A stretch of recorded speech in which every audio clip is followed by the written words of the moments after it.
تو تصور کے حصول کے لیے جناب والا ہمیں معرفات اربع درکار ہیں اور تصدیق کے حصول کے لیے قیاس درکار ہے. تو معرفات اربع یہ جناب والا کیا بنیں گے؟ علت مادی.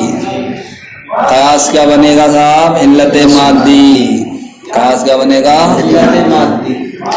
تو آپ تصور کو آپ حاصل کریں گے تو جناب والا آپ کو کیا دیکھنا ہے؟ علت مادی صحیح ہو اور علت صوری یہ بھی صحیح ہو. تو اب علت مادی کے صحیح ہونے کا مطلب کیا ہوگا تصور کے حصول کے لیے؟ کہ معرفات اربع کیا ہوں؟ صحیح ہوں. تو معرفات اربع صحیح کب ہوں گے؟ یہ اس وقت ہوں گے پہلے ہم یہ دیکھیں گے کہ آیا معرف کے ذاتیات میں سے ہے یا نہیں. معرف کے ذاتیات میں سے ہے یا نہیں. اگر معرف کے ذاتیات میں سے ہو تو اب یہ جناب والا اس وقت صحیح ہوگا جبکہ ان میں سے ایک موصوف اور دوسرا کیا بن جائے؟ صفت بن جائے.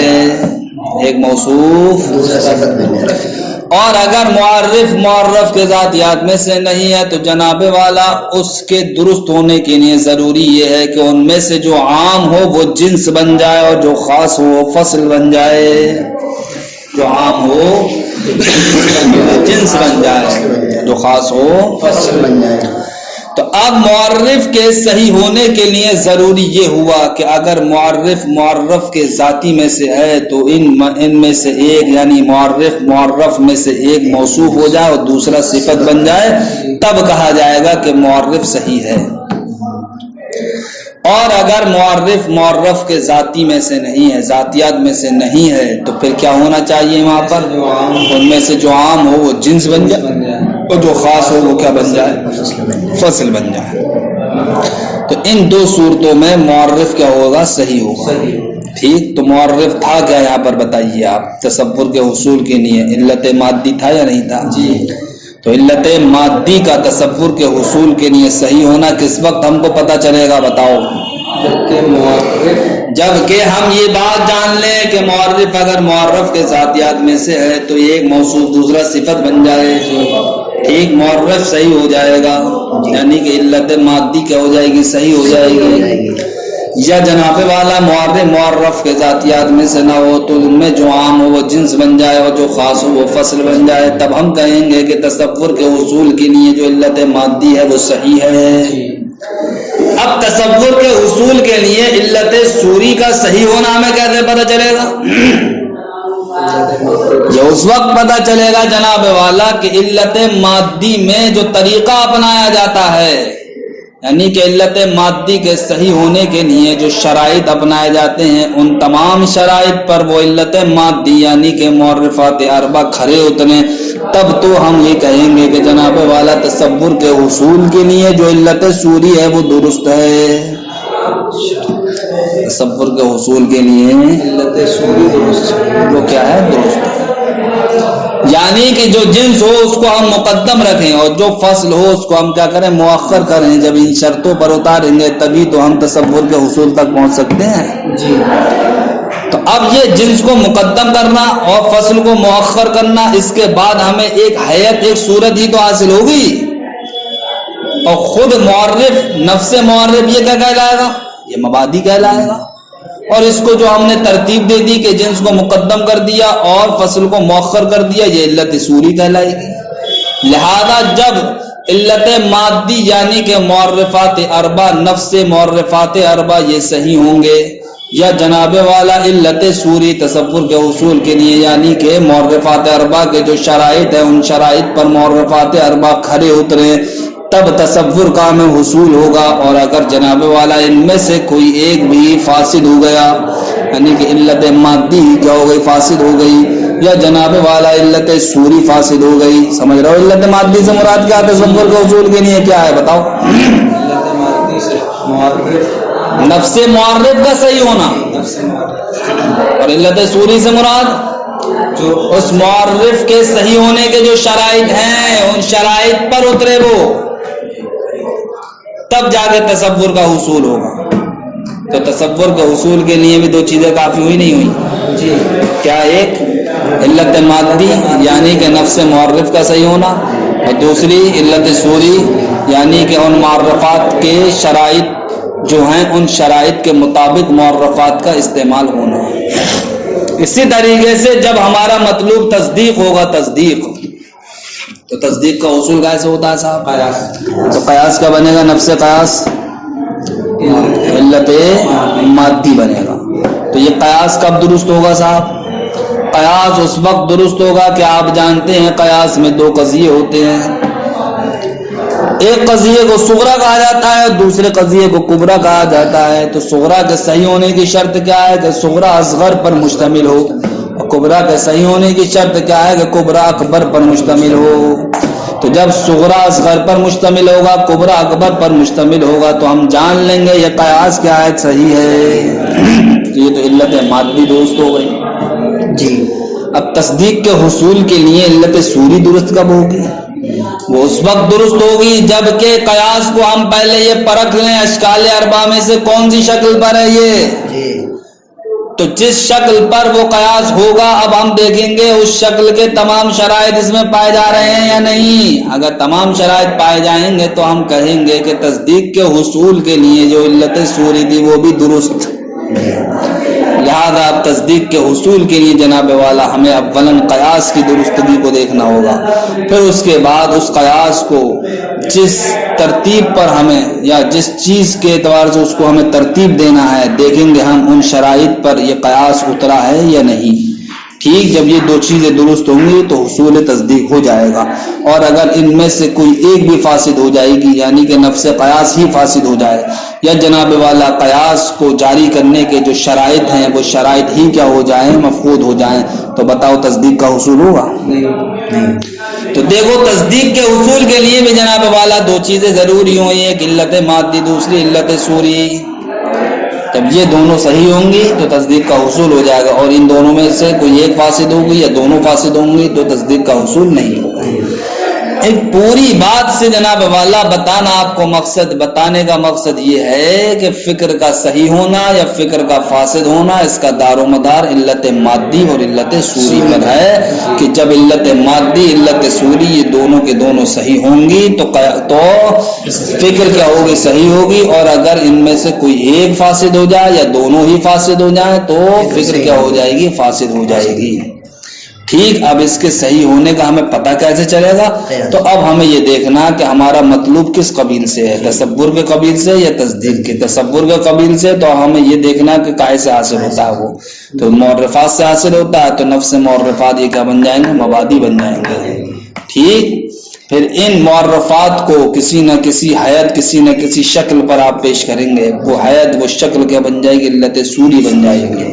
لہذا اب ہم کسی بھی تصور کو حاصل کریں گے اگرچہ وہ تصور ہی سے حاصل ہوگا لیکن مطلقاً ہر تصور سے حاصل نہیں ہوگا بلکہ ایک مخصوص تصور سے تصور کا حصول ہوگا. وہ مخصوص تصور کیا ہوگا کہ یعنی کہ معرفات کے لیے جو شرائط ہیں اس کے ذریعے سے کسی شے کے حصول کے لیے ان شرائط پر وہ اترے.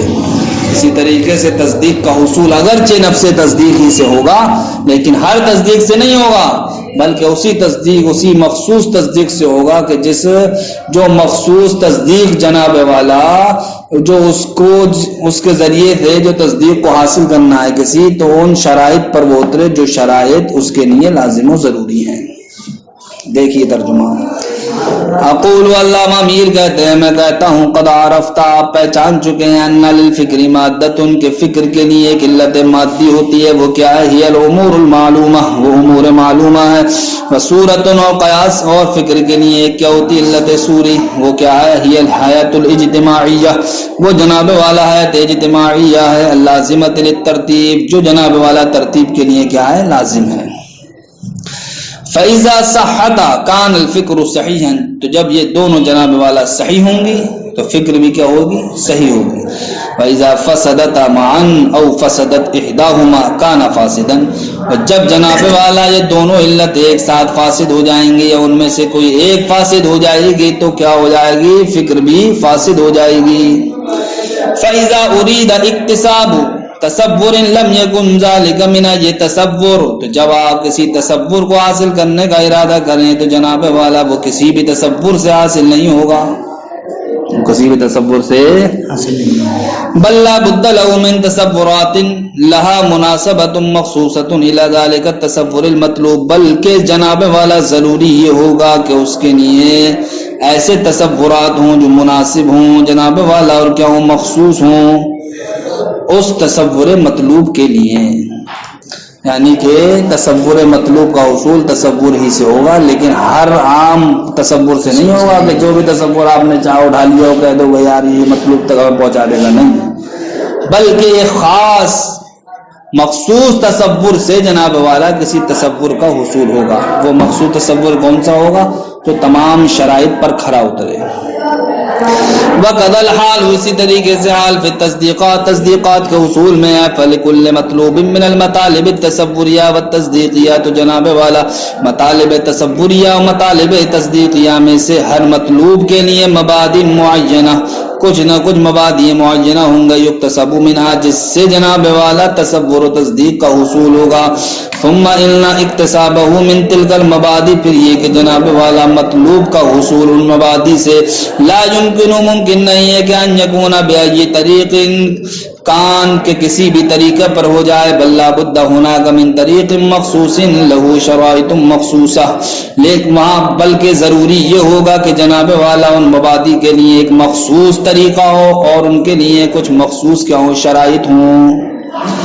فیحتاج فی کل مطلوب الی شیئین، تو اب جناب والا ہم ہر مطلوب میں، یعنی کہ چاہے وہ مطلوب تصوری ہو چاہے وہ مطلوب تصدیقی ہو، دو چیزوں کے محتاج ہو گئے یا نہیں، علت مادی اور احداہما، ان میں سے ایک تو جناب والا تمیز و مبادی عن غیرہا، وہ یہ ہے کہ جناب والا مبادی کو ممتاز کرنا ہے غیر سے، یعنی کہ علت مادی کو صحیح کرنا ہے۔ والثانی، اور دوسری چیز کیا ہے؟ معرفت الطریق المخصوص الواقع فی تلک المبادئ مع شرائطہ، اس مخصوص طریقے کی معرفت جو مخصوص طریقہ ان مبادئ میں واقع ہوا ہے، سمجھ گئے، ان کے شرائط کے ساتھ، ان کے شرائط کے ساتھ۔ فَإِذَا حَصَلَ مَبَادِئَهُ، تو جب جناب والا آپ کو مطلوب کے مبادئ حاصل ہو جائیں گے، وَسُلِكَ فِيهَا ذَلِكَ الطَّرِيقُ، پھر ان مبادئ میں آپ نے اس مخصوص طریقے کو کیا کر دیا؟ نافذ کر دیا۔ اُصِيبَ إِلَى الْمَطْلُوبِ، تو اب جناب والا مطلوب تک پہنچا جا سکے گا۔ وَإِنْ وَقَعَ خَطَأٌ إِمَّا فِي الْمَبَادِئِ أَوْ فِي الطَّرِيقِ، اور اگر جناب والا خطا واقع ہو گئی، اب خطا یا تو مبادئ میں واقع ہوئی یا پھر طریق مخصوص میں واقع ہوئی، تو اب مطلوب تک پہنچ جاؤ گے، لم یوسف، تو ایسے صورت میں مطلوب تک نہیں پہنچا جائے۔ فرماتے ہیں والمتکلف لتحصیل ہذین الامرین، ان دو امروں کے حصول کے لیے جو ضامن ہے انسان، تو وہ اسی طریقے سے ضامن ہے جیسا کہ اس فن کے حصول کا کیا ہے وہ ضامن ہے، جیسا کہ تو اب آپ جب بھی کسی فکر کو غیر کسی فکر کو تمیز دلانا چاہیں کس سے؟ فکر فاسد سے، تو یہ اسی وقت ہوگا جب کہ آپ کو دو چیزوں کی معرفت ہوگی، ایک علت مادی دوسری علت سوری۔ اس لیے اب آپ کا دار و مدار کائے پر ہوا؟ ان دو علتوں پر ہوا، لہذا اب آپ کسی بھی شے کو حاصل کرنا چاہیں گے تو آپ پہلے ضامن ہوں گے ان دو علتوں کی معرفت کے، اسی طریقے سے ضامن ہوں گے جس طریقے سے آپ دوسرے علوم کو حاصل کرنے کے لیے علم منطق کے کیا ہے ضامن ہے، کیونکہ علم منطق دوسرے علوم کو حاصل کرنے کا اعلیٰ ذریعہ ہے۔ قولہ لأن ظہور القوۃ النطقیہ، علم منطق کا نام منطق کیوں رکھا؟ دولینوں کا علم منطق کا نام منطق کیوں رکھا؟ یہ بات بتائی بھی جا چکی ہے کہ منطق بنا ہے نطق سے، جس کا معنی آتا ہے بولنا۔ اب نطق کی دو قسمیں ہیں، ایک کہلاتا ہے نطق ظاہری، دوسرا کہلاتا ہے نطق باطنی۔ نطق ظاہری کیا ہے؟ تکلم، اور نطق باطنی کیا ہے؟ معقولات کا جاننا۔ نطق باطنی تو علم منطق یعنی کہ یہ فن ایسا فن ہے جو انسان کے نطق ظاہری میں بھی تقویت دیتا ہے، یعنی کہ بولنے میں بھی تقویت دیتا ہے، چرب زبانی اسی فن سے آتی ہے، اور جناب والا نطق باطنی میں بھی یہ کہہ دیتا تقویت دیتا ہے، یعنی کہ معقولات کو آپ جو جانیں گے جو سمجھیں گے وہ جناب والا اسی فن کے ذریعے سے آپ سمجھ سکتے ہیں۔ تو چونکہ یہ فن جناب والا دونوں طرح کے نطق میں تقویت دیتا ہے، اس لیے اس فن کو نطق سے ہی مشتق کر کے کیا نام رکھ دیا؟ منطق رکھ دیا. کیا نام رکھ دیا اس کا؟ فرماتے ہیں اقول میں کہتا ہوں النطق یطلق علی النطق الظاہری کہ نطق کو یہ بولا جاتا ہے نطق ظاہری پر بھی. وہ تکلم، وہ کیا ہے نطق ظاہری؟ تکلم ہے. وعلی النطق الباطنی، اور نطق باطنی پر بھی بولا جاتا ہے. نطق باطنی کیا ہے؟ وہ ادراک المعقولات، وہ معقولات کا جاننا ہے. وہذا الفن یقوی الاول، تو یہ فن جناب والا پہلے میں بھی تقویت دیتا ہے، یعنی کہ تکلم میں بھی تقویت دیتا ہے. وَيُسْلَكُ بِالثَّانِي مَسْلَكَ السِّدَادِ، اور جناب والا دوسری والی چیز یعنی کہ معقولات کو جاننا، اس میں بھی یہ درست راستے پر چلاتا ہے، درست راستے پر. فَبِهَذَا الْفَنِّ يَتَقَوَّى، تو اس فن کے ذریعے سے جناب والا تقویت حاصل ہوئی.